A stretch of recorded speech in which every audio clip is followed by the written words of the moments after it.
about them. So without taking much time, over to you, Auntie. Please, I'm sure you're all in for a treat today. Jai Sai Ram. Mukam karoti vachalam, pangum langayate girim, yat krupa tamaham vande paramananda madhavam. My salutations at the feet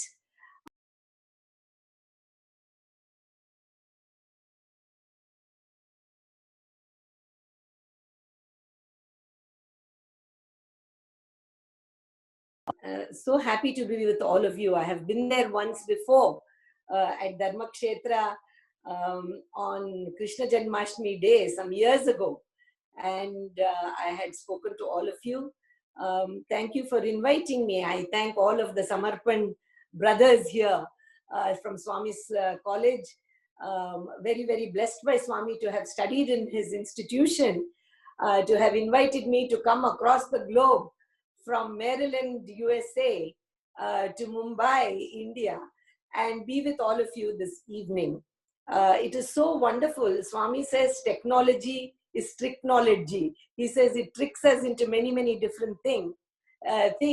But this is one time that the technology is being used for such good purposes, where everybody can immerse themselves wherever they are, sitting in their own homes, and welcome Swami into their own homes through these Namasmarana sessions. So I thank all of you for having invited me here. It's very nice to see Shruti and Akshay after some years in South Africa. They were kind enough to give us a little bit of a sightseeing of Cape Town. It is nice to see Siddharth, who has asked me many times to come to Mumbai, but somehow it has not happened. And of course, Jai Shankar, who has taken the trouble to contact me and continue these WhatsApp messages back and forth about timings and so on. I know that this has been a working day probably for all of you, and dinner time clashing. So I hope this is a time that is usefully spent for both of us, for all of us, in thinking about Swami and his beautiful glories and the sweetness of his avatar, that we were all very, very fortunate to see and have had the fortunate to walk at this time when he too decided to come down and spend his time with us. So Sai Ram to all of you again. Shruti was very sweet and she introduced me, my association with Swami. Fortunately, this is the one time that I don't complain about my age. I was very happy to be born when I was born, because those were the days when there were not so many people surrounding Swami in the 50s. And I was very fortunate to be able to really spend time in a way that was wonderful, not only having experienced him as my own mother, father, and a guru, and even as a friend, but in that process, having seen him, the topic that we had come up with was lessons at his feet. And I very specifically said just lessons at his feet, not lessons learned at his feet, because I am still learning. And it is very difficult to put into practice the beautiful things that Swami says, as easy as it sounds. I'm sure we are all in the same boat, traveling together as fellow aspirants, let us say, to reach his feet, to become nearer and dearer to him. So while we are on this journey, some of us have started a little early, some of us a little late, but we are all on the same journey, which is wonderful. It is like the first bogie of the train to the last one. One enters a little earlier than. So I was fortunate enough to probably be on the third or the fourth bogie of the train, because my cousins and my grandfather came to him. So they were in the front. This is one place where I say that I'm envious that I was not born in 1940 instead of the 50, because they had taken the journey already. So I started my journey. Swami always called me a little bit of a troublesome creature. My journey started by giving Swami a little bit of trouble. My mother narrates the story of how, when she was expecting me, she had wanted to go to Parthi to have Swami's darshan before she actually delivered the child. And she was in the last trimester of her pregnancy. And in those days, the journey to Parthi, as all of you know through books and various even discourses of Swami, it was not an easy trip from Bangalore to Parthi. I'm from Bangalore. So even though it is only 100-mile journey, it used to take almost 7 or 8 hours. I mean, the car journey was, of course, it used to take about 10 hours. In the older days, when they used to take the bullock carts, it used to take actually as much time as it takes me now to come from Washington, D.C. to Bangalore. So those were the journeys that were tough.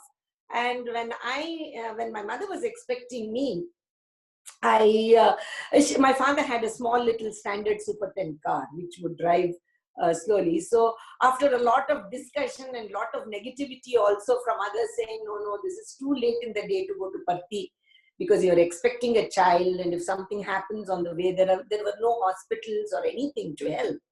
But my mother insisted, and my father and my brother, who was a little bit older than me, the three of them decided to make this trip to Parthi. And Swami, with his infinite grace, blessed my mother, told her that she would have a girl and bring her back to me when she is born, and I will give her her name. My mother, of course, was a very ardent devotee of Krishna since her childhood. So I remember all my childhood, in fact, where she would read all the 18 chapters of the Bhagavad Gita on Janmashtami Day without even drinking water or eating anything. And then only when that Parayanam was completed, she would then partake. She and my grandmother, my maternal grandmother. So anyway, so Swami said, when the girl is born, you bring her over and I will think. So he blessed them. And then my father was quite a well-known and a popular dental surgeon in Bangalore, very, very busy with his practice. And he always wanted to go on a Saturday and return on a Sunday, because Monday morning he would have some patients. And invariably, many times when we went to Parthi, Swami would always say, don't go now, don't go now, don't go now, which is very different from the later days when he would say in the discourse, my blessings are there, all of you can go home, when the crowds increase. But when we were young and we used to go, Swami would always say, stay for a few more days, stay one more day, stay one more day. So it was a very sweet relationship. He never wanted us to leave. So it was the same thing, but that particular day, he told my father, don't go today, because it had started to drizzle a little bit. And he said, don't go today because it is raining. We all have always this difficulty in completely surrendering to the Lord's word. Swami has always assured us, I'm always with you. Intane, gentane, ventane, kantane, yappudu untunnanu. I'm always with you, behind you, besides you, with you, within you, everywhere around you. But even though we listen to it many times, our doubting Thomas minds doesn't completely have the faith and the ability to surrender at that level. And it is a slow process. It doesn't happen overnight because we attended 2 bhajans or 3 SSC classes. It is something we have to practice throughout our life. So my father too, who had been a devotee since he was, before he got married at the age of 21, now this was his second child, when Swami said, don't go today, you go tomorrow, this was a Sunday, my father decided that no, because if you leave tomorrow, even early in the morning, I have all my patients waiting for me, I cannot make them late. My father was a very duty conscious person. So he felt that he could not kind of back off on the patients. So he insisted that they would leave. Now my grand uncle, this is my father's uncle, my own grandfather's elder brother, Mr. Sheshagiri Rao, who lived in Prashanti Nilayam. He had a vision of Lord Shiva, stayed back in Puttaparthi in 1944 and continued to serve Swami till in the mid-60s till he passed away. Swami had made him the first priest of Prashanti Nilayam. His name is Sheshagiri Rao, is my dad's uncle. So my dad's uncle and his cousin sister who lived in Puttaparthi said, don't go, Swami is telling you not to go. Don't go today. But my father insisted with my mother that he had to get back to his work. And also they did not want to stay too long in Parthi where there were no other medical facilities or anything. So they decided after the afternoon darshan, which was again a no. In those days, Swami would always insist that we leave after morning darshan because the journey took so long. He didn't want us to leave at night time. And along with my father's good friend, who was not a devotee, had also accompanied them, because he didn't want my father to go alone with just my mother in this condition. So all of them left Parthi. Those of the older devotees who have gone to Puttaparthi in the old days would have gone to Penakonda and taken a bus and other things and reached Puttaparthi, would have read it in Satyam Shivam Sundaram. So the journey in those days, if you leave Puttaparthi, you had to go to Bukkapatnam, Kottacharavu, Penakonda, and then you continued the journey. So my father left. Somewhere around that Kottacharavu, Bukkapatnam area, there is a dam, water dam that is built, so that the water in the surrounding villages are taken for irrigation and other purpose there. Now, this was a very rough road and a very, a road, basically it was not a road, it was a bullock cart pathway. So, what happened was, it was late in the evening, after the evening darshan, my father left, even though at the insistence of everybody saying no. And as they went towards Bukkapatnam and Kottacharavu and made that, there was a very sharp right turn. It was very dark in the night. It was pouring cats and dogs. It was raining very heavily. Even the non-devotee friend was saying, "Are you sure, Dr. Padmanabhan, you want to go now? Let us go back to Parthi." This not looking. They couldn't see anything. There were no street lights or anything. You know, we are talking about the 50s old village, rural areas where there is no facility. So he made that sharp turn, and you had to turn and continue in a particular direction so as to avoid that dam. There were no fencing and all that. If you drove straight, you will land in the water. You had to make that sharp turn. So in the dark and in that rain, my father could not make out, because it was not a road, like I said, it was a bullock cart path. He couldn't see the turning, and he started to drive. And as he drove, he was almost in that Kottacharavu, that dam, a reservoir, I should say, not a dam, a reservoir where the water was kept. The car started to angle almost, when suddenly there was a lamp in front of, like a kerosene lamps that we have, the lanterns. Somebody was holding, they could see in the dark, somebody was holding the lantern and in Telugu saying, "Apu bandi, stop the car, stop the car." And the lamp was there. So my father, when he saw the lamp, he braked and he suddenly realized that he was literally an inch away from angling downwards toward the road. He got out and he looked around. The lantern had come, but they could not find any villager there. Only the voice of bandi apu, stop the car, they had heard. And when he got out of the car, both he and his friend, they found the car was angled down almost and would have rolled into the reservoir, which was full of water because of the rain. So that happened. So obviously they backed up, and then by that time, everybody said, "Let's go back." They had probably come a few kilometers only from Parthi to Bukkapatnam. Now we have Google, you can see what is the distance, Kottacharavu. So they had hardly come very far, but it used to take almost 45 minutes to come that distance, or 1 hour in this car. So they drove back to Puttaparthi, but they did not have the courage that late in the night, which was about 10 o'clock in the night, to go back and wake up my grand uncle who lives there, old man, and his daughter and all that. They parked the car. Those of you who have been to Prashanti Nilayam will know where that banyan tree and the Ganesha is there now, the big Ganesha. There was no Ganesha in those days. We all used to park the car there actually. And there used to be 8 rooms where South Prashanti is now. So there was only 8 rooms. Mr. Kasturi's room, our room, one of the other people, only 8 rooms were built. So they came and parked the car, and my father insisted that nobody go and tell these old people that this has all happened, because he's going to get into trouble. He was a young man like you, 31, 32 years old. He didn't want to get into all this trouble and discussion. "We told you, why did you go, Swami told you," all those things that happen in every family. So he said, "Everybody sit in the car. At the break of dawn, as soon as the sun rises, we will leave again." So they never went, never saw the Swami again. They didn't want to show their face, or rather he didn't want to show his face. So around 5:30 in the morning, they left again and they traveled back to Bangalore and arrived, and I was born. And then 3 months later, which is normally the tradition, 3rd month they give the name. So, or as soon as you're born, whatever the custom is. So my parents took me again. Apparently, this is of course story from my mother, which she never stopped telling till my father passed away, as a retribution for his mistake.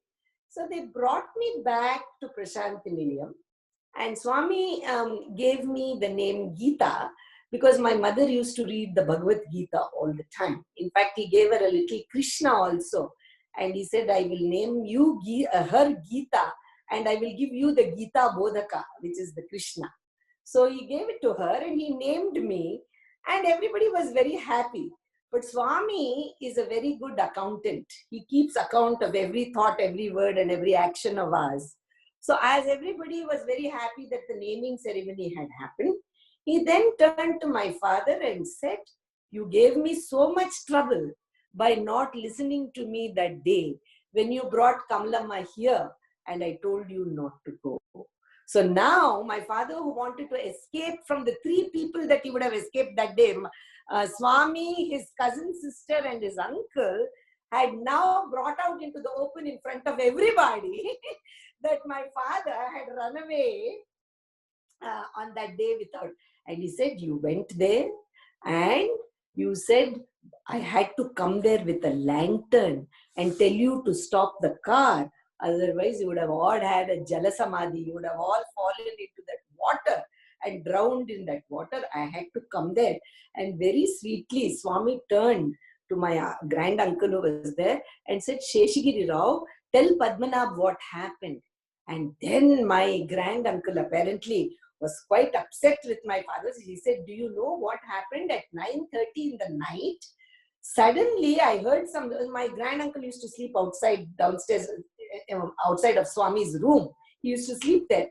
And he said, I suddenly heard some noise and I thought Swami needed some help and I ran up to his room. And there was Swami standing in his robe, dripping with rain water or water all over, completely soaked to the bone."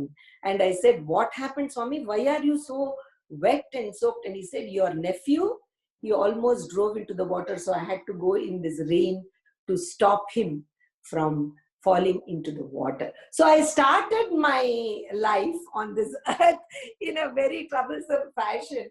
And Swami would always remind me many times in the interview room that you have taken this birth with giving me so much trouble. Try to lead your life with giving me as less trouble as possible. So that's how my journey in this household started. I was very fortunate to be born into a home who were already rooted in their devotion to Swami. And it was not very difficult for me. All of the pictures in the prayer room, there was Rama, there was Krishna, there was Shiva and all of our family deities. But there was Swami's picture, but this God came to our house on a regular basis. So this was a moving, talking, walking God who visited us. His picture was in the prayer room, just like Rama or Krishna or anything like that. But he came and stayed with us as a family. My uncle and aunts and my cousins, they had started the Akhanda Bhajan as a family function. So he used to come on a regular basis. And in the beginning, he used to stay in our aunt's house, but later on, he used to stay in my parents' home when he came for the Akhanda Bhajan. In those days, the Akhanda Bhajan used to happen from Thursday through Friday. So he used to come either on Wednesday night and stay till Saturday, or come on Thursday and leave on Friday evening, things like that. So my journey kind of started that way. I suppose this particular incident, I usually don't talk about this one. Somehow Swami wanted me to talk about it today. Maybe because many times I get the question, especially now, after Swami has left his physical form, "Auntie, how do you feel because Swami's physical form is not here? Do you feel he responds to you? Do you feel his presence?" And all of these questions, which are natural, come to the mind. For me, it is not very different. Swami being in Prashanti Nilayam and appearing somewhere else near the Bukkapatnam Reservoir, the physical form was not physically there. The physical form was in Prashanti Nilayam. But he still came to my father. And so many of these kinds of things have happened throughout my life For me, the physical form not being there now in Prasanthi Nilayam makes no difference, because we are the ones who are restricted to our physical form. He is a Sarvantaryami. He is everywhere. He is like the air and the Akash that we see. He is everywhere. He is not restricted by the 5 elements of his body, the Panchabhutas of the body. So for me, that question does not. Physical form, I do miss him. I cannot deny that.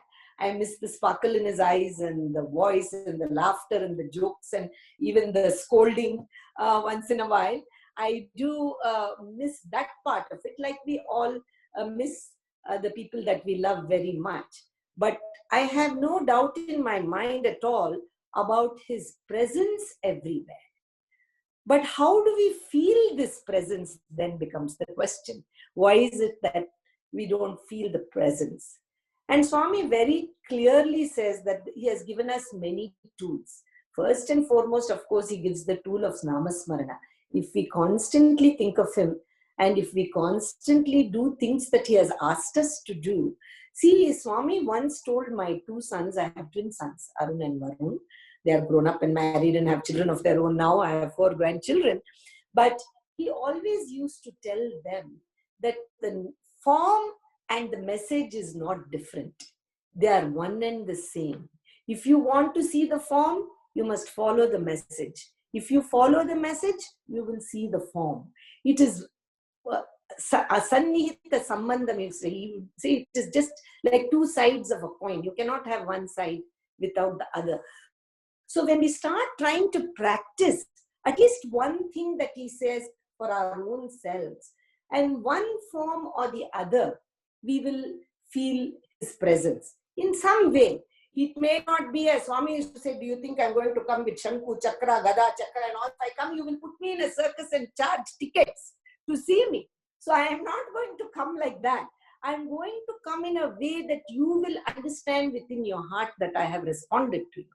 So one very beautiful incident that happened to me that I would like to share with all of you today, just because we talk about the physical distance, this thing. In fact, there was a little message before this. My sons, once when we were in Prasanthi Nilayam, we were visiting from the US, and Swami, with his grace, had invited us for an interview, and he had come in. And my boys were young; they were about maybe 9 or 10 years old.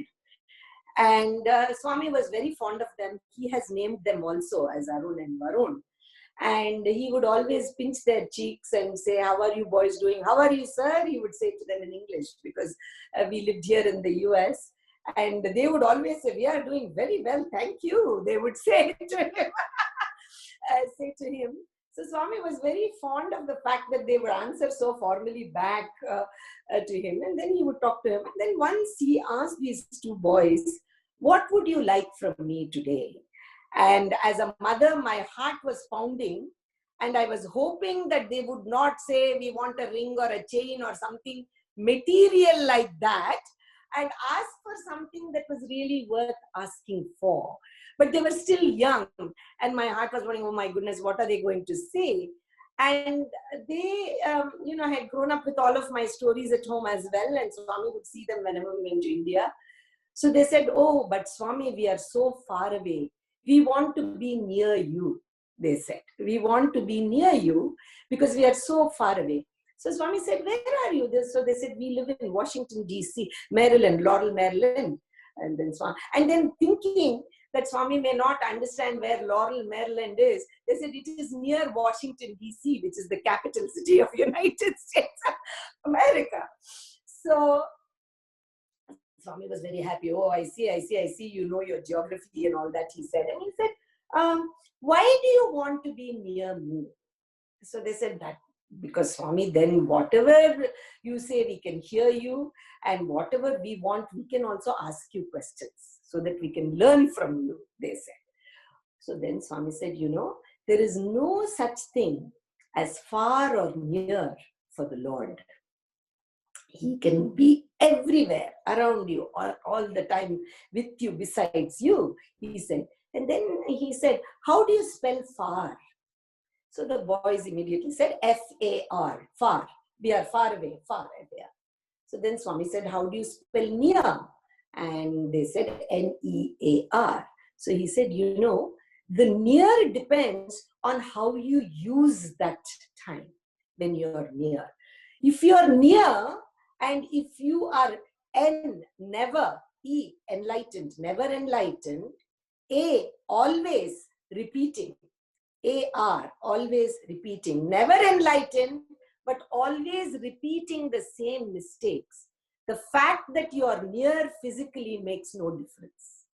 But if you are far and you try to practice the message and you try to think of me in everything that you do, then what do you know what far means? He said, Father, he said, pointing to himself, Father, always ready. F-A-R. Father, always ready to respond to you. I will come wherever you are, but you have to realize that never enlightened, always repeating will not work.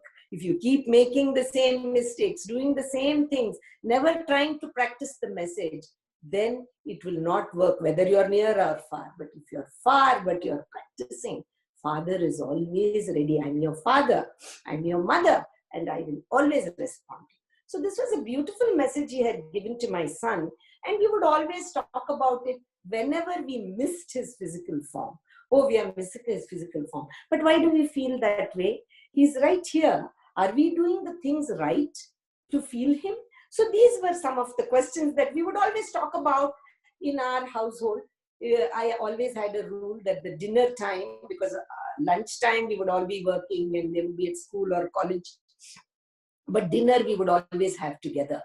However, whatever exam was there or whatever was going on. And this was the time when we would talk about these kinds of things. So this went on for some time. And I was, and you know, sometimes we listen to these words and we just take it, oh, it's a beautiful, how nicely Swami has given a quotation. Forgetting that Swami is Vedavakyam, whatever he says, that is the truth. There is never any untruth in anything that Swami says. And I had gone to Atlanta, Georgia, here in the US, for a mini retreat some years ago. This was still when Swami's physical form was there. I had gone there to give a talk. And I finished my talk. It was a mini retreat. I had some 2 talks or something I had to give. And at the end of my talk, when it was over, a lot of people were coming over to thank me and other things. And there was a couple, they were an African-American couple, and husband and wife, I think. They came over and they said something to me. I didn't know this language. It sounded like French to me. So they said, in French, they said, merci, merci. And I said, I'm sorry, I don't understand French. They both looked a little surprised. But then in English, they kept saying, thank you many times. You know, so I assumed that they were thanking me for the talk, and I said, you're welcome, and I talked to them, but they continued to say a few words in French and I couldn't understand. There was another Caucasian gentleman nearby, and he said, what's going on? And I said, you know, they're talking to me in French, I don't know the language. And he spoke to them. He said, I know a little bit of broken French, I can talk to them. And he started to talk to them, and by that time it was time for me to go to my host's house. So I said goodbye to them and I left. Then this gentleman, this Caucasian gentleman who had talked to them, came and joined for dinner in the host's house. They had invited a few people, the organizers, for dinner, since I was staying with them. And I went over there and this man came and said, hey, Geetha, you know, I had a funny experience. You remember those 2 people who came and said thank you to you in French? And I said, yes. He said, I had a funny experience just now, he said. I said, oh, really? What happened? So he said, you know, they said, you know, it's very strange. We told her that, talked to her and said her talk was very well, but she said she cannot speak in French, which is very strange. So this man said, the white gentleman said, well, she doesn't understand French, you know, that's why she was saying that. So they said, how is that possible? She just gave an hour and a half talks, 2 talks, which she spoke in French. So he said, she didn't speak in French, she spoke in English because nobody in the audience knows French. They said, no, she spoke in French. And we understood everything. And they in fact started to even narrate the incidents that I had said in my talk. How is she saying that? So this gentleman just shrugged his shoulders and he said, I don't know. Where are you people from? So they said, we are from Congo. And we have just moved to the United States and we are in a lot of trouble. We don't have a job, or we are still settling down. We used to belong to a Sai center in Congo where all our activities were done in French. And we moved here and we tried to find out the Sai center here, but everything is in English and we couldn't really understand. So we stopped going, but we are in quite a bit of difficulty. And at home, we are praying to Swami every day, please help us, Swami. And, show us a center with whom we can communicate a little bit, because we don't know English. And just a few days ago, some lady from Cincinnati called us, a friend of ours, and said, oh, there is a lady speaking in Atlanta. Why don't you go for her talk? And we said, no, there's no point going because we won't understand anything. And the lady said, well, you like the bhajans. So there'll be bhajans. At least listen to the bhajans. It will make you feel better because you're in so much difficulties. So we decided to come thinking we will leave during the talk because we won't understand, but we listen to the bhajans. But we came and sat down and the lady started to speak in French. So we continued to stay. This is the story they told this Caucasian gentleman. And he came to my host's house and we were about 20-25 of us and we all just started to laugh. And they all teased me and I said, well, this is all Greek and Latin to me, And we just joked and really didn't take it very seriously because it sounded a little odd, this whole thing. Because again and again, we forget that we are the ones giving the form to Swami. We forget that. So I too forgot. I mean, this is after years and years and years of Swami's experience. We just smiled and talked about it for a few minutes. Then dinner was served. So this was in the month of September. In June, I came to Parthi. I was a school teacher here. So usually June is our holiday months. And I always used to come to Parthi in June for the summer holidays. And Swami called me for an interview along with a few others and my children and my husband, and we all sat down and Swami introduced all of us to each other. And she said, she's in the US, she gives talks, and Swami told them. And then he said, nowadays she's giving talks even in French, Swami said. So I was a little taken aback. I said, Swami, because it obviously, I had even forgotten about a little bit vaguely this incident. So I said, yes, you're giving talks in French and you had gone to UK, you went to Bath, there were 2 sisters from Russia there, you gave in Russian as well. I said, what is this, Swami? I don't know any of these languages, Swami. They said that they heard it in French. So then Swami gave the most profound message. He said, your job is to talk. Whatever they are supposed to hear, they will hear. They wanted to hear in French. They had bhakti in their heart. They had yearning for me. And my message came alive to them. So the important thing to remember is, first and foremost, Swami has no restrictions. Second thing to remember, that he is the resident of every heart. And he connects. That's why Swami says, the relationship between you and me is heart to heart, he says. It is not through a third party, through a 4th person, 5th person. Somebody told me this, somebody told me that. No, my connection is directly with you. You just have to delve deep into your own heart to feel me there. That is why Swami, in hundreds of discourses, he has said that Draupadi, when she called out all the names, Mathura Nivasi, Dwaraka Nivasi, God had to run from place to place to fulfill her wishes. Till she said Hridaya Nivasi. When he said that, I was right there. I was able to help her very quickly. So it is for us to start looking inward a little bit rather than look for him on the outside. And when we start to practice that, even if it is not on every second of the day, the moment that we connect to him, we feel that connection. But Swami once to me, I said, Swami, but only few times, 1 second here, 1 minute there, I feel you when I'm there. How to feel that every second of the day, So Swami said that 1 second that you feel, you must learn to elongate it. What did you do at that time? You connected thought, word, and action. All three were aligned. When they were aligned, you connected to me. So he says, manasanyat, karma manyat. He says, when all these things are different, you won't connect to me. When the thought is somewhere, your actions are doing prayers, but your thought is thinking, okay, my goodness, it's getting late. Today, when I was doing my prayer, I'm sure Swami would not have heard anything because my eyes were on the clock thinking I must not dial in late.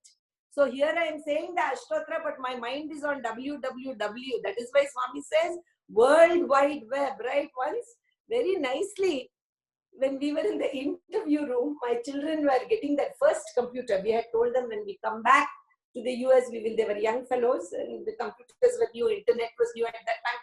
So we said, we will get you a computer. And when Swami said, what are you boys doing? How are you? They said, Swami, we are going to get a new computer. So Swami said, oh, what are you going to do with the computer? So my son said, Swami, we are going to connect to the internet. What is internet? Swami said. So my sons immediately, they said, Swami, if you type www.com, you can connect to websites. Oh, www, what does it mean? So they said, World Wide Web. So Swami very sweetly said to them in Telugu, World Wide Web. This world is a web. And like a spider, you get caught in that web. With all the desires, with all the attachments, with all the external things that you get attached to. It's a worldwide net, worldwide web. And you are the spider all the time waiting. Even if a leaf falls on the web, it gets stuck. So everything you get stuck in this world. But if you convert it to work, worship, and wisdom, www. If you do your work sincerely with devotion and you convert every work that you do into a worship, and that will become jnana or wisdom, then you will be free from this www web. So he had told them that. And so we came. So what happened in these minutes of elongating our connection to him? If we make this web, which is filled with thoughts of him, which is filled with work, every work is converted into worship, then this web also will become a very sanctified thing. So one of the moments that I remember where I connected for one instant, maybe, with Swami, a couple of times that has happened. Most of the time, like I said, the eyes are on the clock or eyes somewhere else. But once or twice, due to some amount of practice, when you connect, then you feel his presence. But in my case, I don't know if I felt his presence. We had bought this house many, many years ago. We've lived in this house now for 28 years. And Swami had told us to buy this particular house. It was not yet built. We had looked at it and he had told my father, it's a very good place. Let her buy that house. So the house was built later. Here, usually, as many of you are aware, the developers build the houses and we can buy it. So we bought this house. And the first thing that I wanted to do when we bought this house was to plant a rose plant. And because I always used to take roses for Swami. And I planted a rose plant. And one day I was just backing up my car to go to work. I was teaching at that time. And backing up my car to go, and I saw that the first rose had bloomed in that new plant. That was the plant that we had. So it was a Thursday morning. So I had finished my prayers. I was leaving for work. It was about 7:45 in the morning. And I saw the rose and I said, oh, I should put this on Swami's picture, the first rose from this one.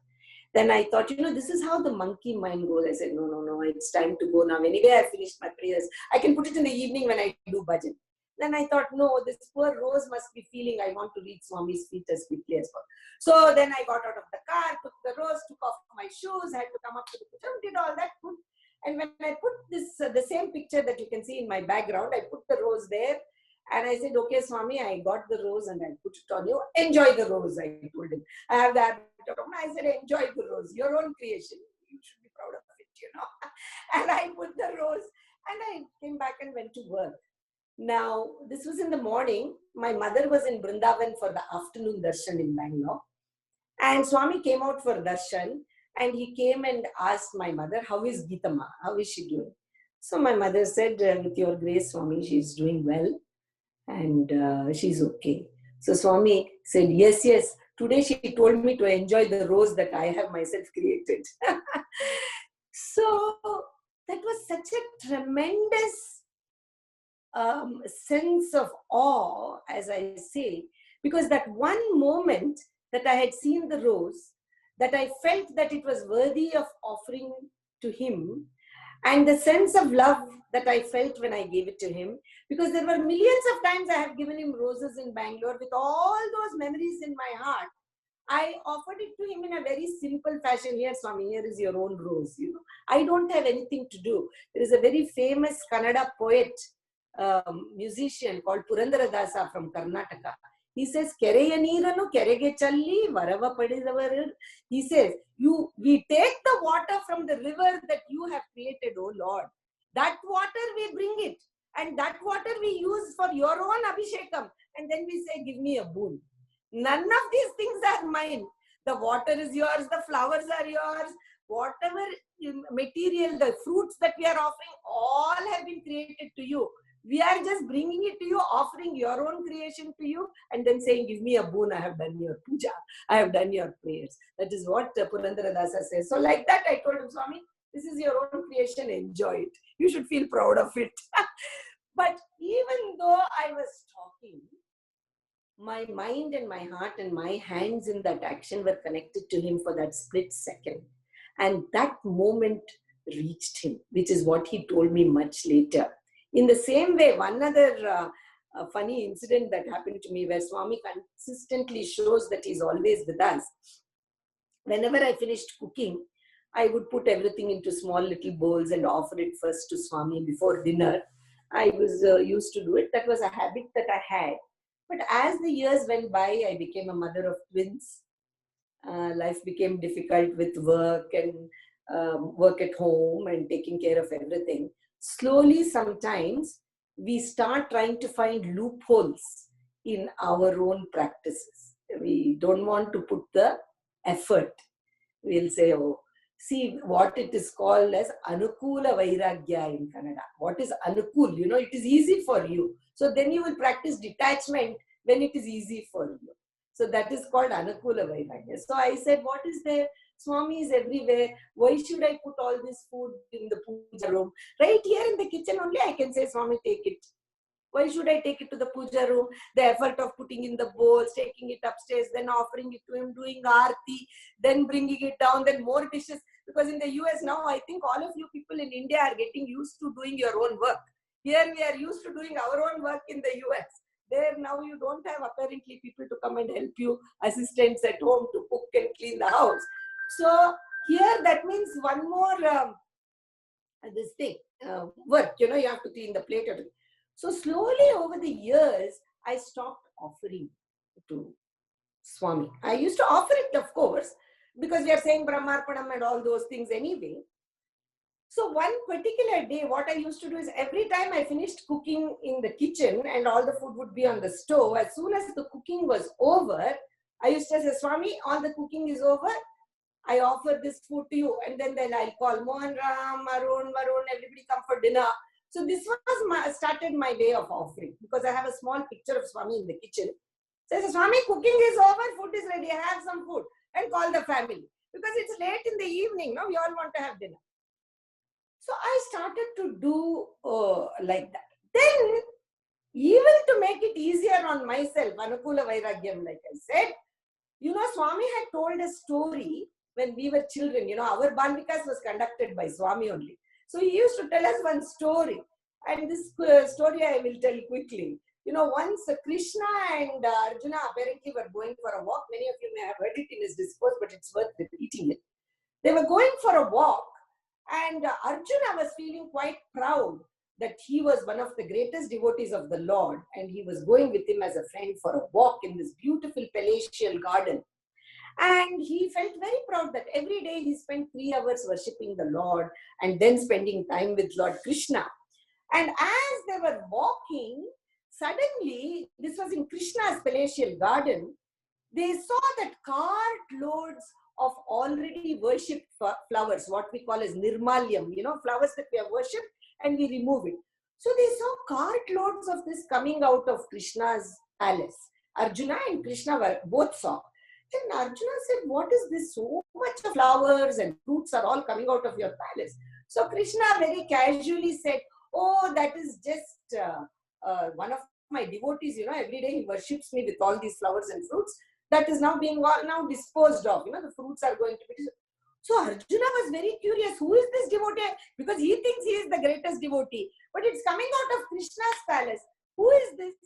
So then Krishna says, oh, it's none other. You know him. He is your own brother Bhima. It is his worship.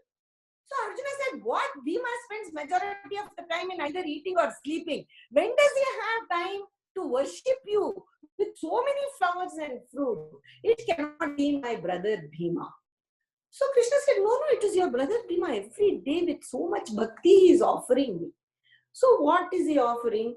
So Bhima, so Krishna says, tomorrow morning you come. We will follow that Bhima and find out when he is doing all this worship. So Arjuna was extremely curious. So he joins Krishna and they start following Bhima throughout the day. And they find that Bhima gets up in the morning, does his morning routine, gets up, does one namaskaram, prayer, pranams in the picture. He's eating breakfast, then they see him eating lunch, then they see, when is he doing? Then they see, but he's very, very disciplined about going for a walk in the morning and evening and doing his exercise and all. So he used to go to his Vyayamashala, Swami says, where his gymnasium was there.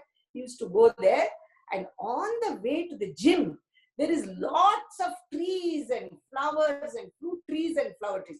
So as he passed these fruit trees and flower trees, he would look at it and say, aha, Krishna, how beautifully you have created these flowers and trees. Krishnarpanamastu. I offer this tree to you. And then he will look at fruits and he say, oh, Krishna, such beautiful oranges. I offer this Krishnarpanamastu, Krishnarpanamastu. So every tree and every fruit that he sees on the way to the gym, he is offering to that Lord Krishna. And that is all coming and landing at the feet of Lord Krishna, which is coming out as cart loads from his heart. So Arjuna sees this and he says, what is this Krishna? He says he is not sitting in a particular place or anything. Everything that he sees, he says, Krishna Arpanamastu. Whatever he does, he offers to me. So that is falling at my feet. That is why all the flowers and fruits are coming into my palace because of his bhakti. So I had heard this story as a child. So now, in this particular occasion of Naivedya, my house, of offering to Swami, I started to translate it as though I am Bhima and I have that much bhakti. I said, Bhima did it. So whenever I say, Swami, this food is yours. Please enjoy. Mohan, Ram, Arun and Varun come for dinner. This is what is known as Anukula Vairagyam. To give an explanation. Not that I didn't have the time. Not that I did not need the discipline. But it was just something that I made myself easy. So the attitude is important. Are we doing it to make it easy upon ourselves? Or are we really doing it with that much of thought, word and action? So Swami wanted to teach me this lesson. So one day I offered as usual, Swami, everything is ready. Please have everybody come have dinner finished. Instead of. So if I really had the same kind of thing as Bhima, then it is okay. But this was done more for my convenience. But Swami wanted to teach me because he's a loving mother. He has to teach us our lessons. He asked my mother in Vrindavan again. This was the second after some time. And he said, how is Geetha? And she said, she's doing okay. Okay, Swami. Yes, every day she is offering me food. Today in the sambar, no salt, he told my mother. And sure enough, that night when we had dinner, that sambar did not contain salt. I had to add salt. But Swami told my mother, yes, every time she is offering me the food, but today there was no salt in her sambar. So, how we do that action with the intention of Swami truly with us, that is what is very, very important. We cannot just take one message of his to turn it into convenience for us. It has to be practiced in the spirit that Swami has given us that message. Swami very beautifully, when we were children, used to sing one beautiful song. I'm not a very good singer, and especially you Samarpan boys and college students are so fabulous with your singing. But this song has stayed in my memory, because when we were children, in later years, I think Swami once or twice has also sung in his discourses. But later on, he started to sing the shorter bhajans. But when we were children, Swami used to sing this bhajan, or some of the elders, he used to ask them to sing this bhajan. It's a long bhajan. I don't know. Long meaning is not very long, but it has got several in the same tune. I don't know if many of you have heard. I'll try to say it in a few lines. It is Sai Sai Sayanare Sarvam Brahmam Mayamanare Baba Baba Baba Anare Bhakti Tomahimalo Palgunare Rama Rama Ramanare Rakshasa Gunamulu Pommanare Krishna Krishna Krishna Anare Kashtamulanu Pogottu Hare Shiva Shiva Shiva Shiva Shivayanare Shiva Keshavulu Samamanare Hari Hari Hari Hari Hari Anare Atma Ramuni Mayamanare. So you can imagine all the lines are in the same tune, not like we sing nowadays with alap and slokams and all sorts of instruments and all sorts of nuances, which are very beautiful. But Swami used to sing, and this bhajan is so long. Imagine Sai Sai Sai, and one speed, and Rama Rama. So when he used to start this bhajan when we were children, we used to think, oh my God, this is going to go on for 15 minutes. Just like sometimes we sing Sai Bhajan Abhina or Manasa Bhajare, Kurchanda Akanda Bhajan, and say midnight one person will sing, early morning one person will sing, because they are not here for the whole Akanda Bhajan. So they don't know who has sung what. So they will go on singing. So this was one of such songs, and when we were children, oh my God, this Sai Sai Sai, they started, man, this will never end today. Either then, when we were children, in Prashantina, we were all sitting there. But we learned it, and wherever Swami went, sometimes he would make us children also sing this bhajan, sing Sai Sai Sai. We can sing so many beautiful bhajans. We are so good at doing all the nuances and everything. Why doesn't he ask us to show off some other bhajan? No? Because bhajans then become show off also. We can sing so many complicated bhajans. Why he asked this such a simple Sai Sai Sai Rama Rama Rama Nare? I'll tell the meaning in a minute. So like this. Because some people may be thinking, what is this bhajan? We don't know what it means. It's in Telugu. I'm just giving the background. So this. Then many years went by, and finally this bhajan also disappeared from the bhajan centers, because many people may have felt like me. And Swami also must have heard everybody's prayers, and he also stopped singing. He used to sing after discourse. So he used to sing Bada Chitta Chora and all those. Anyway, so this went on. Once I came from USA to Puttaparthi, and my husband and I were there, and Swami was very, very kind to us. He called us again for the interview, and in that interview there were some Telugu people, there were some North Indians, there were some people from Canada, a lot of people were there. And Swami started to explain how just doing, and I think some of them were good bhajan singers also. So they were asking some questions about bhajans to Swami in the interview. So he said that bhajan is a sadhana. It is a nama smarana sadhana. Through that, the person who sings and the person who listens both can get connected at a higher consciousness to connect with the Lord. So the person who sings has a huge responsibility on his shoulders. Therefore, he cannot just go and sing whatever he wants. He needs to practice. In your own house, you can do whatever you want, because it is only between you and Swami. Swami is a forgiver. He forgives all our mistakes. But when we are singing in a group, we have a certain responsibility to raise the consciousness of the people. So he was saying, It is not, again, if you want to please the Lord and not the crowd, he said, the Lord but not the crowd, then you have to practice, put some sadhana into it. You have to understand the meaning of the words and fill it. He said, fill it with bhakti. Only then it can reach the feet of the Lord. Not if you are concentrating on where is the microphone, oh, the tabla fellow is not playing properly, the harmonium guy gave me the wrong shruti. All of these are our natural thoughts. So he was explaining this, and in the middle of this, he turns to me and says, Geetha Ma, Sai Sai Sai Narepa. After 40 years, I have not sung that in 40 or 45 years. And I'm like, oh my gosh, I don't know if I remember the words. I looked at Swami, Chappu Chappu. I said, Swami, I may not know the words. Hello, Chappu Chappu ne Chappistan. If you forget, I will teach you, he says. Why can't he sing when he knows? Why he is asking me? This is how the Lord puts us and gives us tests, you know. If he knows the bhajan, he can sing it. Why he is asking me to sing? Because I have complained 40 years ago about this bhajan. He wants me to understand that. So I started this just like Sai, Sai. Thank God, you know, whatever we learn in childhood, we never forget.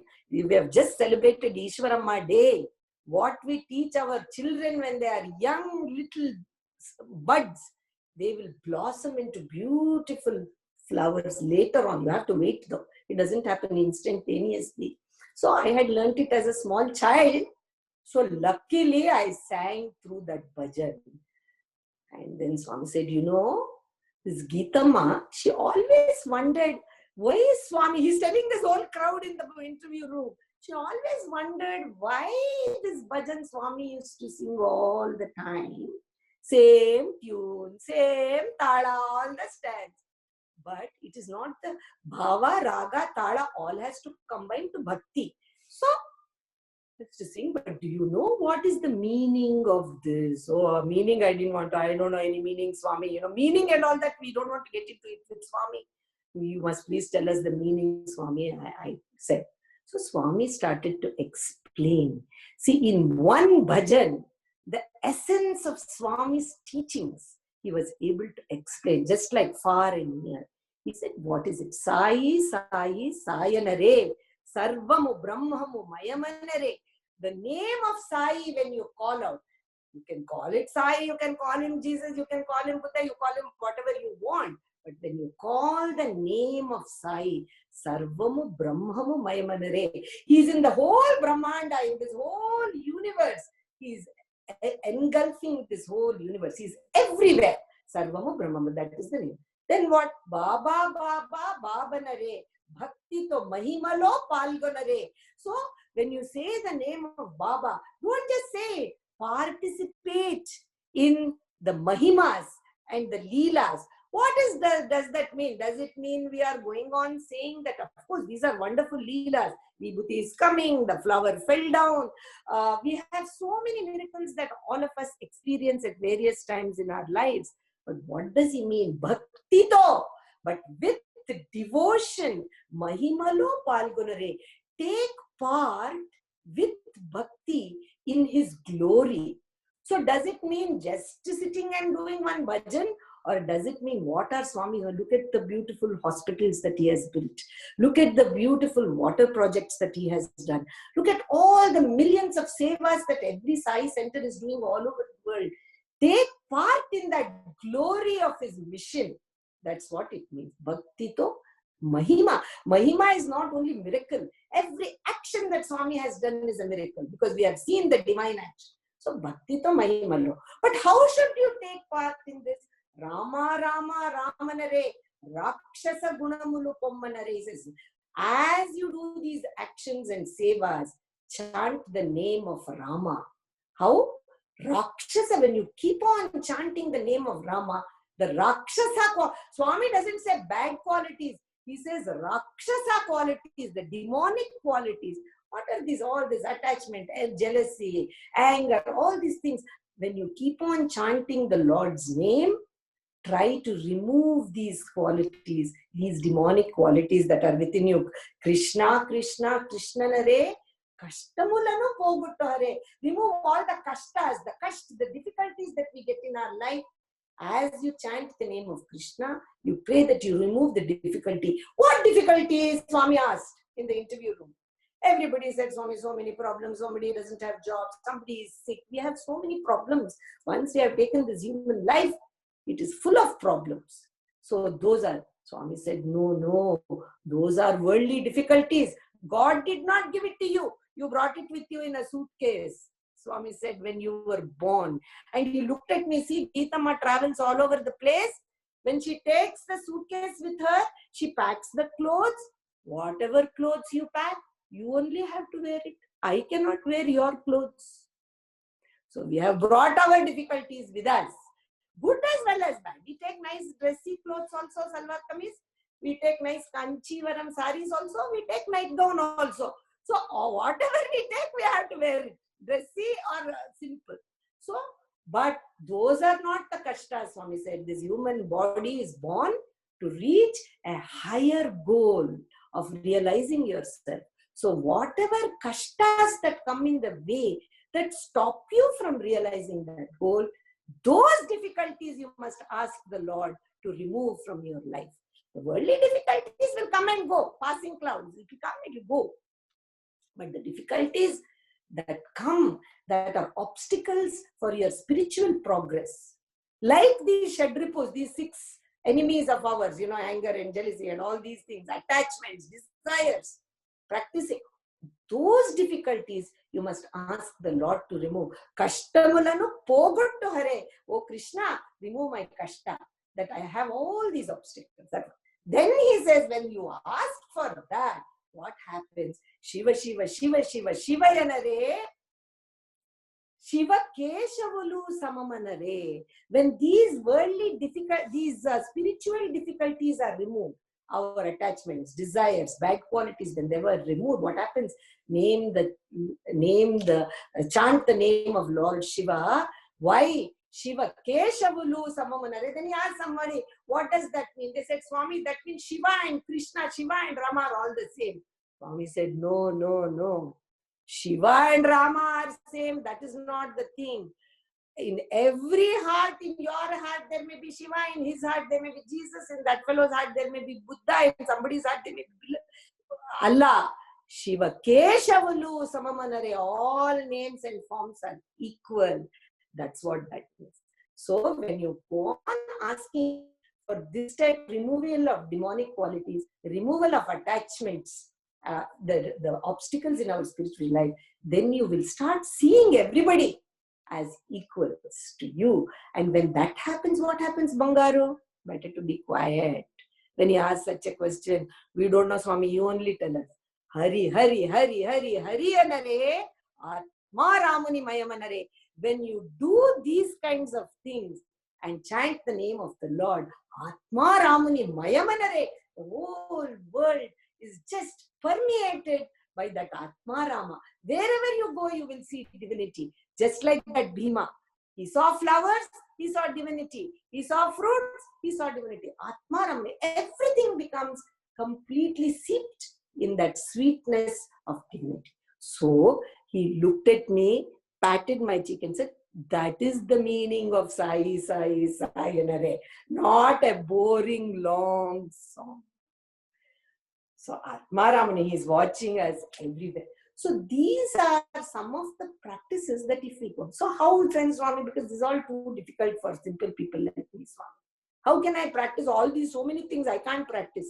That to husband at home, children, work, friends, all these things. So Swami gave a beautiful, he said, Bangaru, if you want to practice Shravanam, he said, you have to hear first. Listen to the good things. Good mahimas of the Lord, good stories, whosoever stories, it doesn't matter. Then you think about it, Mananam. Go on thinking about it. Oh, I heard this, I heard that. You go on Mananam. When you keep thinking about it, it will internalize within you, and then you will put it into Nididhyasa, which is practice. Shravanam, Mananam, and Nididhyasana. So these 3 things we have to do if we want to feel the presence of the Lord. And that one moment when we do it, I'm sure every one of the listeners will say, yes, there was one time in my life I clearly felt Swami's presence or my Lord's presence. Something, each one of us will have that. We must have the open mind to recognize that. So if we do that, then only we can say that we are really the devotees. We can't even call ourselves devotees, but we are the ones who are at least come to know him. We have come to see the divine person who came down, and we can say that, and from there we can try to do our practice. So Swami says there is no escape from practicing. Once he told me, all the time you are asking, why did I get these problems? Why I am having so many difficulties? Why is this happening to me? Why, especially I'm going 1 hour a week to Bhajan, why is this happening to me? What about all the other 6 days when you didn't do anything? We forget that, no? 1 hour we keep account with God. I went 1 hour for Bhajan, 1 hour for SSC, 1 hour for Seva, 3 hours. What about the rest of the hours? What are you doing? So 3 hours we are keeping account. But Swami used to say, Pakka Marwadira. I am a real, please excuse me if there are any Marwadis. Swami said it in a very complimentary way. He said, I am a Pakka Marwadi. I keep very good account. That is how he was saying. Because we are good, we have to keep account. I keep very good account of what you do. That means you are a good businessman. I keep good accounts of you. So he keeps good accounts, and then he will ask us, what did you do the other hours? So that is one thing. Shravanam, Mananam, Nididhyasanam, we have to do listening, internalizing, thinking about it. Then how can we listen? Then we have to keep the company of good people. If we go on talking to people who are saying, oh, why are you going to the bhajan every week? Can't you just do in the house? God is everywhere. That easy vairagyam that I told you. God is everywhere. Why should you go to bhajan? You have your own children. Teach them first. Why you want to teach other people's children? All these things people will say. So we have to be able to choose properly. How our choices in life are important. So that one. So good company.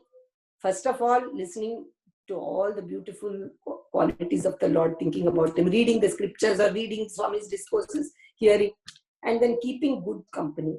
And then only we can put it into practice. If we are constantly in the company of people who are creating a lot of doubts, then naturally the mind is a mad monkey.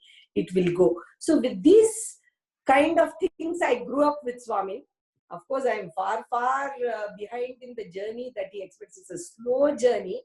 But we have to keep on reminding ourselves, I think, about what we are doing in each this thing. So am I getting close to my time, I think? So if you had some questions or anything, or is this the time? No, we have another 15-20 minutes. You can please carry on. If that's so, fine. No, that is okay with me. If you had something in mind, I didn't want to. No, not at all. Please. Since I brought up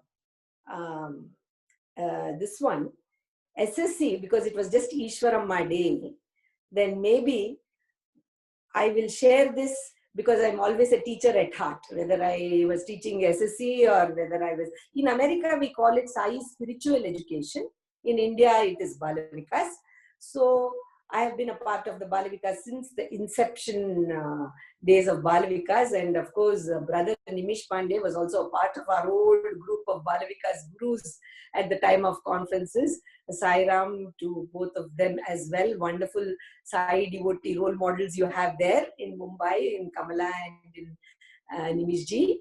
And also many wonderful Maharashtrian Balavikas gurus in our days of the early 80s, late 70s used to come. So in those days, I was a young Balavikas guru as well. My Swami made me a guru at the age of 14. So I started to teach Balavikas in the very, very early days when there was no proper format and everything. And slowly it started to take shape.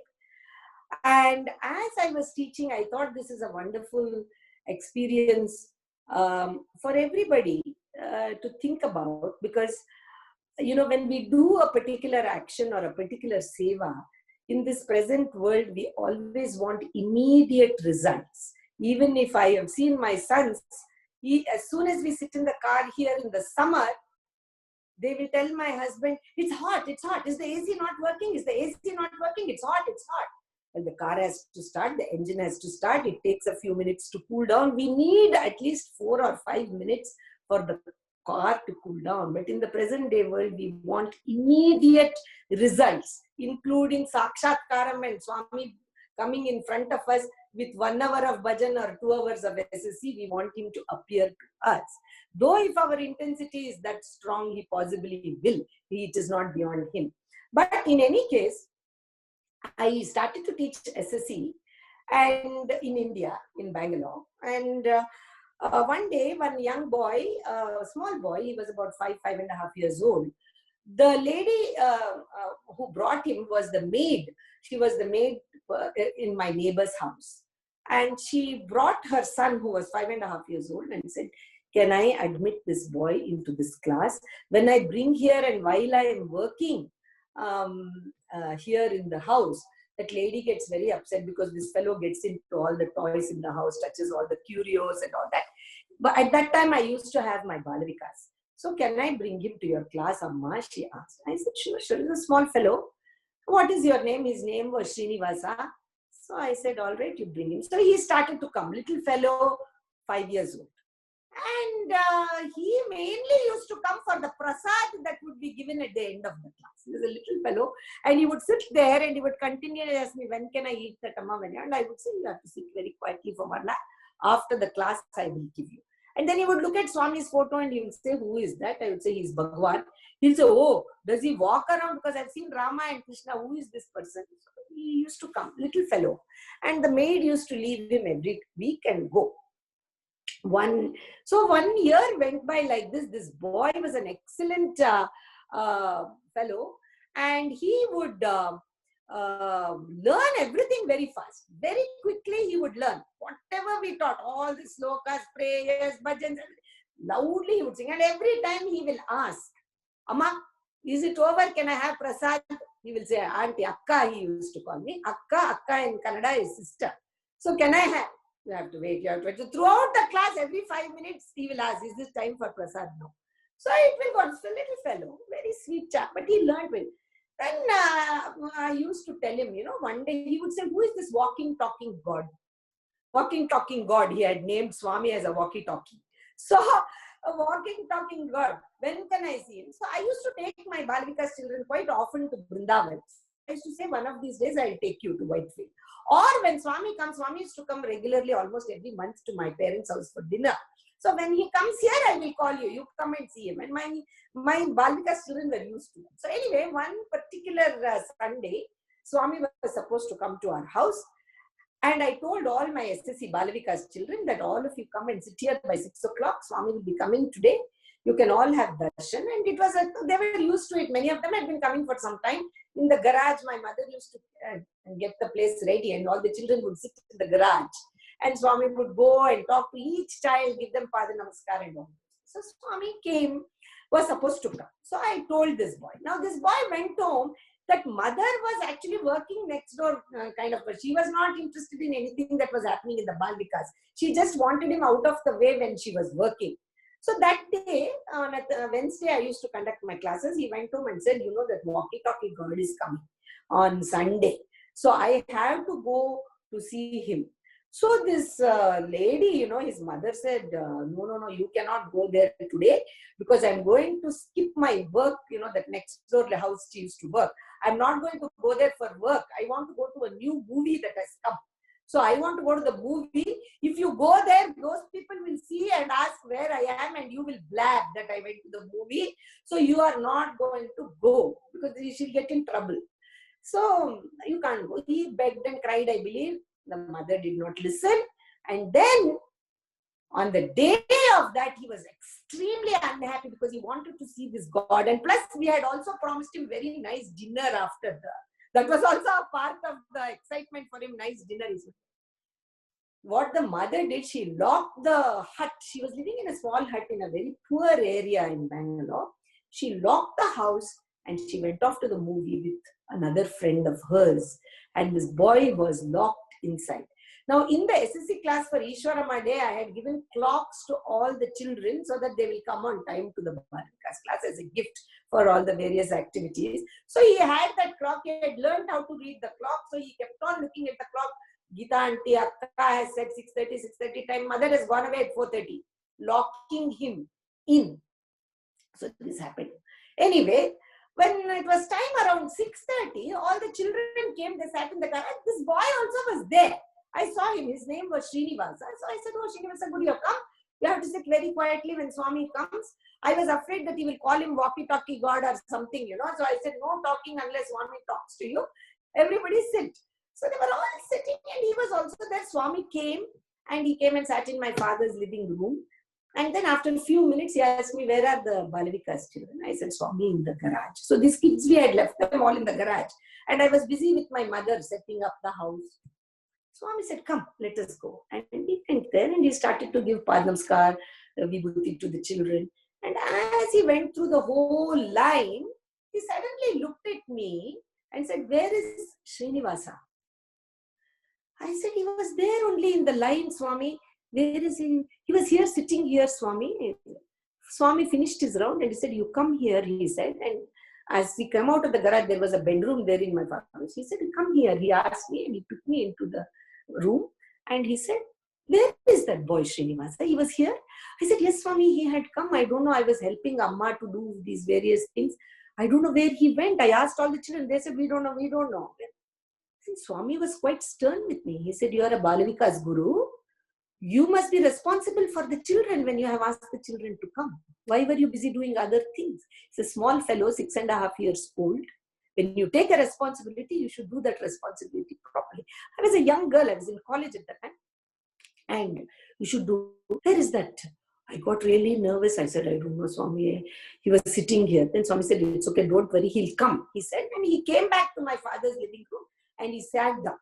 Then after about 20 minutes or so, while Swami was speaking, our house doorbell rang. Usually when Swami came, nobody used to ring the doorbell and all that. People used to come inside, but somehow the doorbell rang. Swami was sitting, all our relatives were sitting.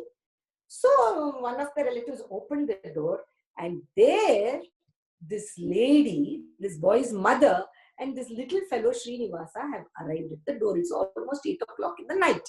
Then Swami got up from the chair and he came. "Who is it?" He said, "It's a..." And that lady came crying and fell at Swami's feet, and this boy also. And then Swami said, don't worry, he's okay now. He's okay now," he said.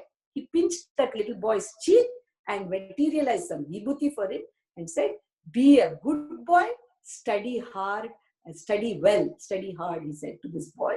And blessed that boy and came back. And then Swami started to tell us the story of what happened. We ourselves are there, we didn't know. Swami said, "See, that boy came, but you know that the mother had locked the hut, I told you in the beginning of the story, and gone to the movie. This boy got so agitated that he broke the window of their hut and he arrived here and you made him sit here. But what happened, by that time Swami came around 7:15 to our house, this boy started to get scared that his mother will get angry. She would have come back from the movie. So while I was busy in the kitchen helping my mother for Swami's arrival, this boy ran back to his house. But Swami said, "You know what happened? When I was coming with Padmanabh from Brindavan to your house, on the way," he said, "you ask your father," he stopped the car. There were 2 ladies walking on the sidewalk, on the footpath. And he opened the window. Swami opened the window. This was the mother of the child. And Swami scolded her and said that, "You have locked your son and come away in the hut. Do you know that your hut has caught fire?" So this lady got so scared. She had locked the child there. "Swami, I had locked my son. I had locked my son." Swami said, "Yes, you had locked your son. I have given him the buddhi to break the window and go out to his class. So don't worry, he's okay. But next time, look after your child first before you go to a movie." Swami told her in the car, and he has arrived in our house. He looked at the Balvika's children and said, "Where is Srinivasa?" The Srinivasa has disappeared again. Then the mother and the son came. The mother has gone home. Her hut is on fire. By that time, this boy has gone home and said, "Amma, I'm okay, I'm okay." I went to auntie's house. And she remembered what Swami had told her on the way home. They both arrived and they both fell at Swami's feet. Swami patted that boy and said, be a good boy and study hard. So this was the story that happened in 1976, I think. Many years went by. I got married in 78. I came to USA. I had my own children. 2006, I went. So many years went by between 76 and 2006. You can do the calculation. I arrived in Parthi. And Swami came to me when I was sitting in the line and he told me, come to Kodaikanal. I am going to Kodaikanal. He told me and so it was 2006. My mother, only I had gone to India with my son who had graduated. So my son had returned to the US. I was staying back. So we went to Bangalore and we wanted to go to Kodaikanal. And we tried to call all the hotels in Kodaikanal for us to stay. All the rooms were taken because so many devotees had booked. They knew that Swami was going to come. So I said, what shall we do? Swami clearly said, you come to Kodaikanal day after tomorrow. I will be leaving. You come 2 days afterwards, he told me. No, Swami has commanded me to come. What shall I do? There are no places. And my mother and I said, Swami has told us to come. He will find us a place to stay. If he doesn't find us a place to stay, there is the car. We will sleep in the car. No problem. We went. Swami has told us we have to go. When he said, come, you have to go. So, my mother and I, with the driver called Pasha, we all, 3 of us, we went to Parthi. To Kodaikanal. Arrived there in the afternoon at 2 o'clock.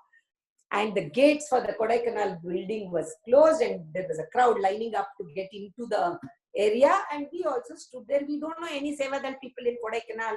Who will believe us if we say Swami has come, leave me in the front? So we just went and stood in the crowd. We were standing, we have to go in. And after about 15 minutes, suddenly we saw one Sevadal running and open the gate, he was saying, and they all thought that Swami's car is going to come. So the Sevadal near the gate, they opened the gate and some youngster, the Sevadal person, he came running with the scarf and everything and he started to look everywhere. My mother and I were in the back of the crowd because we had just arrived. People were already waiting. And he was looking and he suddenly came and he seemed to just fall down right near my mother's feet. And we said, what is the Sevadal fellow is trying to say? Do Seva, but he himself is falling down. So we lifted him up. My mother replied, get up, are you okay? Okay, typical mother, older lady. She said, are you okay, Pa? How are you? Think, poor thing. Then he looked at me, again the fellow is falling down. I said, why are you falling down like this? We're getting up. Then he said, Akka, you don't know who I am. I said, I don't know who you are, but why are you falling? But this was his way of trying to touch our feet in the middle of this crowd. We thought he's falling down. Then he said, Amma, you have forgotten me. Your mother I could see from a distance and you have changed a little bit, but you look like the same person. I'm thinking you're Akka Geetha only. Have you forgotten me? I said, I really don't know. I apologize. Who are you? He said, Amma, I'm Srinivasa, Amma. You remember, I used to come to your house. I used to call Swami walkie-talkie God. Oh, I remember you, Srinivasa, with that hut and burnt hut and all that. How can you forget such a story? The hut had caught fire, mother had burnt. Oh, how are you? He said, Amma, you won't believe it. After I grew up from your Balvikas and I went away, Swami told me to study very hard. So I studied very hard. And I tried to practice whatever Swami told me. I got a very good bank in the State Bank of India, a job I got. And I was posted to Coimbatore. I worked there in the bank. And can you believe the Tamil Nadu Sevadal were recruited to look after Swami here in Kodaikanal? I was chosen to come here, Amma. They gave me the job to guard outside Swami's room. So past 2 days, I have been guarding outside Swami's room. Just now at 2:15, Swami opened the room door and called me. And he said, your guru has come. She doesn't have accommodation. Tell her there is such and such a room I have given. She can stay. He didn't know which guru. He thought he has gone through school and college and everything. Which guru? So many gurus come in our lives. That is why we have to stick to one very serious guru who will always Jagat Guru. We need not go to other gurus. So anyway, this fellow didn't know what Swami is saying. Swami said, go. So he came running and he started to look in the crowd and he recognized my mother, who had not looked very different from 1977 to 2006. I had grown up. He came and fell at our feet and said, Swami has kept a room for you. Please come. he said. And then he took us, and Swami had sent all the food because we had lunch somewhere. Food was there. Everything he had told this boy, you get ready. He sent that boy to. And then he said, Amma, can you believe after those 2 sentences in your house in 1976, only today I heard his voice again. After so many years, he called me today and said, your Guru has come. You go and take care of her. He has assigned me to take care of her. That boy looked after us in the 3 days that we were there. Saw me instead of his room. He sent this boy to my room. And he looked after my mother and I. And that evening when we went and sat for darshan at 5 o'clock in Kodaikanal, Swami came in the line and said, Amy, Shishyanni chusava? Did you see your student? He asked. Swami, chudu manchiga ainadu. He has become a very good boy. So the efforts of a guru or the efforts of a mother, we do our Balavikas. It takes time to fructify and become a fruit or a flower worthy to be offered at his lotus feet. So what I did in 76, I could see the result of it in 2006. And Swami said, Chudu manchiga ainadu. He has become a very good boy. So the Lord's timing is different from ours, but he never forgets. So with these words, brothers and sisters of Mumbai, I will say thank you to all of you for listening and being a part of my life for this past 90 minutes. I may have gone a few minutes, but with your permission, I'm always very careful with the timing. I thank all of you. Wish you all wonderful days to come forward. Difficulties will come and go, but with Swami in our hands and with us next to him, I'm sure we will all go through it with some amount of safety and good health. Sai Ram. Sai Ram. Thank you so much. It was like never have 90 minutes passed more faster and more beautifully. Thank you so much for this wonderful time. We just got 2 or 3 questions if it's fine. Is it okay? It's fine with me, but you please tell me the time because I don't know how long we have taken the Zoom call. No, sure. We'll keep it short.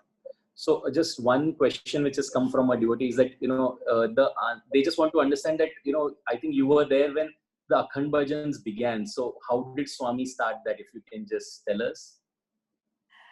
So the Akhand Bhajans actually started in 45-46 time frame. Like I told you, my grand uncle Sheshi Girirao went to Swami in 1944. I won't go into that part of the history because it will take very long. But what happened was these first devotees in 1944 when they went, the Swami used to do bhajans. In fact, Swami also used to sing. They were all very good singers, my aunts and my cousins. And they used to sing, but in those days, there were no bhajans like we have now, which are 4 lines and 6 lines. They used to sing all kritis or long bhajans like Meera bhajan, Surdas bhajans, but they were from South India. So they used to sing Tyagaraja kritis, Purandaradasa's songs and so on. And the bhajan would consist of songs. And Swami also would sing. And so it went on and they spent some time in Pati. This was in the early years. We must all do pranams to our elders. Because they had no radio sai, they had no books, there were no discourses. Swami had not started to give discourses. They were called to him, I must say, because how can you believe a 17-year-old or a 16-year-old boy and accept him as your God, especially coming from orthodox South Indian Brahmin families. They just saw him and they accepted him. He had willed it and they accepted him. So it was a small group of 6 or 7 families that went. And when they came back to Bangalore, they all missed those bhajans and they thought it was such a wonderful thing. So they started to do bhajans in their own homes, these 7, 8 families, by rotation on Thursday evenings. You must understand that they were all this thing, what shall I say? There was curfew in India because it was under the British rule at that time. And just excuse me for 1 minute. I seem to have forgotten to turn off my phone. But anyway, so they started to do bhajans, and then after 1 year of completing, there was curfew in Bangalore at that time because of the war. So they used to take lanterns and walk from house to house on Thursdays and do their bhajans. And then what happened was, after 1 year of completion, one of my aunts, Jayadevi, she suddenly said, "We have completed 52 weeks of Thursday bhajans. let us do a 24-hour bhajans to kind of complete that cycle as a celebration. So they decided to take permission from Swami, because my grand uncle was there, Sheshgiru Rao. They went and asked Swami. Swami was very happy. He said, that's a great idea. You should do it, and it's such a great idea. I will also come. They said, don't come. We are all very poor, middle class people. We cannot look after the Lord of this universe in our houses. Just give us your blessings. Your arrival will be difficult for us. We cannot look after you the way we have. They were very innocent devotees. You know, they wanted to give the best to the Lord. But they were simple people and they lived in small homes. So they said. So then Swami said, no. Am I coming for your house or for your heart? I am coming for your bhakti. So Swami arrived, and at that time they got the first hall in the outskirts of Bangalore, and they started it in 1945 until 1974, which was the last Akhanda Bhajan. It was a part of our 8-9 families that used to do, and Swami used to come and stay with us for those years. And then he finally announced in the final thing that you people have lit the lamp of bhakti in all these years. Now let that lamp be lit all over the world in the form of global Akhanda Bhajans, which was then made into the second weekend of November. So it has continued from where it started with Swami's grace. Beautiful. And one more question. I think many people have requested this, and that's the last one. We'll not stretch beyond that. The incident where you heard bhajans on Swami's chest when you were sitting. If you can just narrate that, and that can be a fitting end, if it's fine, Saira. Hridayavasi. We say, when we say our Ashtotram, 108 names, we have given so many facets to him. 108 is very small. You can give him 1008, you can give him 2000. Each person enjoys a particular facet of the Lord that connects to their heart. What facet, we don't know. That is why we have got 108, we chant every day. But when we chant those names, we must realize that they are not just names given for fun, like we give nicknames, Tinku, Tinku, whatever we give our children. These names mean something. So he is a Hridaya Nivasi. He is in everybody's heart. He is not only in everybody's heart, everybody is in his heart. That is why he says, I am yours. You don't have to give me anything other than your bhakti. Other than your bhakti, I don't want anything. You can build any big building, any big car. That is for your enjoyment you are doing. But I only want your heart, he says. So in the old days, we used to bring Swami from Puttaparthi to Bangalore in my father's little standard Super 10 car. In those days, Swami didn't have a car. Swami had a small car, Morris Minor. And we used to bring him. And I remember one particular trip, we were coming from Prashanti Nilayam. And we had to, Swami used to bring sometimes somebody else also in the car, like my grandfather, my granduncle, or anybody. And my mother would be in the front seat, or my brother would be there. So I was this little one, little children are always made to sit somewhere in between somebody in small spaces. So I'd done that particular trip. Swami said, you can sit on my lap because there is not enough room. So I sat in the lap, and we had left Puttaparthi in the afternoon. The evening bhajans had not started. We had left, but Swami had left. And we started to travel. We finished that Bukapatnam, Kottacheru, Penakonda. We started thing, and by that time it was 5:30. In those days, 5:30 the bhajan was in Prashanti Nilayam. And Swami, until such time, he was talking to us in the car, and then around 5:30 slowly, he was a little bit quiet. And I was a small girl, maybe 4 years old, sitting in his lap. And Swami, sit proper. My father would continuously stare at me in the rear view mirror because I had short hair, and if I fidget around, my hair will touch Swami's face because I'm on his lap. So my father would keep on frowning at me every time I moved, and Swami would say, Padmanabh, look at the road, not in the mirror all the time. You leave her alone, he would say, because my hair will touch. So I was sitting like a rock, so that I don't disturb Swami. And Swami said, sit down properly. It's okay. I'm all right. And it was a long journey. You have to sit on his lap. You can imagine. That is the love of the mother. And as I sat there and Swami started to become quiet, suddenly I could hear this Om, the 3 Oms. And for a few seconds, I didn't know where I'm hearing it, but because nobody was singing in the car. Swami. Then Swami said, just listen. Because I was a child, he said, shh, just listen. And he just leaned my head against his chest. And in his chest, I could hear the whole Prashanti Nilayam Bhajan that had started there, with the Omkaram and the Ganesha Bhajan and whatever 3-4 bhajans that went on, till the end where Om Jai Jagadisha Hare was sung, and Jai Bolo Bhagwan Sri Satya Sai Baba Ji ki, and in those days Satchidananda Murti ki, they used to say also, along with Jai Bolo Bhagwan Ji.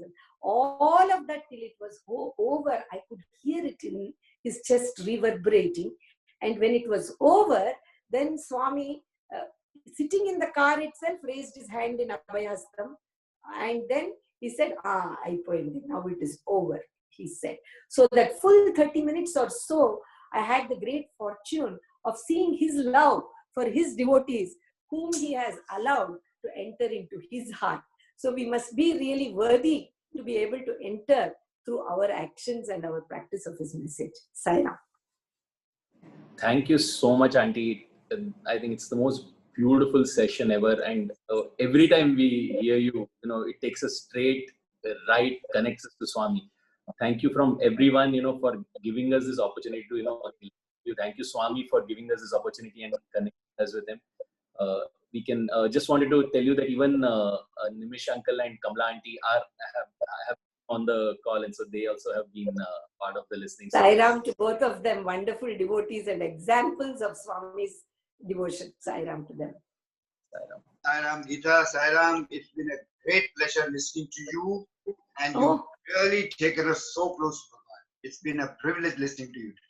Sai Ram. Oh, Sai Ram, thank you. So nice to hear from 10,000 miles across the. Please give my love to Kamala as well. Yeah, I'm here also. Kamala also is there with me. Sai Ram, what a wonderful thing this strict knowledge is when we use it well. Thank you so much. Lots of love to both of you. Thank you, Sai Ram. Same to you, Geetha. Same to you. We can close this with Samasta Loka. Samasta Loka Sukhino Bhavantu. Samasta Loka Sukhino Bhavantu. Samasta Loka Sukhino Bhavantu. Om Shanti Shanti Shanti. Jai Bolo Bhagwan Shri Satya Sai Baba Ji ki Jai. Just for the benefit of everyone, these videos will be uploaded to a YouTube channel called Sai Sessions. So whoever has not had the chance to listen to it now, they can listen to it from there. Thank you everyone. Jai Sai Ram.